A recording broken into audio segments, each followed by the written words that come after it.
Naam, mtazamaji, karibu tena Bongo9, na leo nimekuandalia bonge moja la exclusive kutoka kule katika mitaa ya Twiga na Jangwani. Kitu cha msingi ni kuhakikisha kwamba una subscribe channel yetu, lakini pia unaendelea kukaa nami mwanzo mpaka mwisho wa hii video ili niweze kukuchanua ni kitu gani kimeweza kutokea kule mitaa ya Twiga na Jangwani. Bwana, hapo siku ya jana kulikuwa kuna mechi kali kabisa, mechi kati ya Namungo ya kule Lindi na Dar es Salaam Young African ya hapa Dar es Salaam, mechi ambayo iliweza kumalizika kwa Dar es Salaam Young African kuibuka na ushindi wa goli 1-0, goli ambalo liliweza kufungwa na namba 9 ya mpira Aurelien Depu. Bwana, Depu aliweza kufunga goli lile kupitia mkwaju wa penati. Sasa baada ya mechi hiyo kuweza kumalizika, watu wengi waliweza kuzungumza mambo mengi sana, hususan performance ya refa na performance ya Yanga kwa ujumla. Bwana, tukianza na performance ya Yanga kwa ujumla, bwana, performance ya Yanga imeweza kushuka kwenye siku za hivi karibuni. Bwana, Yanga imekuwa ni timu ambayo kiufupi inaogopa kushambulia.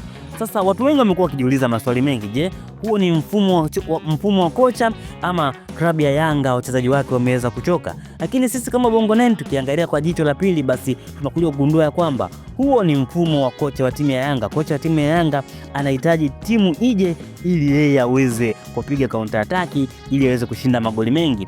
Bwana, huu ni mfumo ambao aliweza kuutumia kwenye mechi kadhaa za klabu bingwa ambazo aliweza kushinda, kwa mfano ile mechi ya JC Kabylie na mechi ya Yanga. Sasa sijajua ni kwa nini kocha wa Yanga amekuwa akitumia mfumo huo hata kwa timu ndogo, timu ambazo wenyewe kuwasubiria waje hawaji. Kwa hivyo basi mpira unakuwa unachezeka sana katikati. Sasa kocha wa timu ya Yanga inahitajika aweze kubadilisha hii approach kuelekea kwenye mechi ya dabi ya Kariakoo, mechi kati ya wao na Simba. Sasa tukiamia kwenye performance ya refarii wa mechi ya jana, bwana, refarii ametuzingua sana, kwa sababu refa kuna matukio ambayo alikuwa anayaamua hakika hayakuwa ni maamuzi sahihi. Kwanza kabisa tukianza na tukio la penati.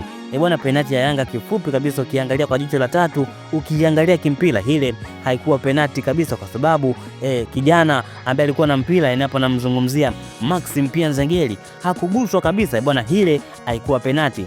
Lakini pia katika mazingira hayo ikija ikatokea kwa timu ya Namungo, ile timu ya Namungo, ule mpira ambao Damaro aliweza kucheza tackling kwa nyuma, basi ile ilikuwa penati. Lakini refa sijajua alikuwa ni mapungufu ya kibinadamu ama ni interest zake binafsi ama ni hisia zake binafsi, yeye hakuweza kuamua na kuwa mkwaju wa penalty.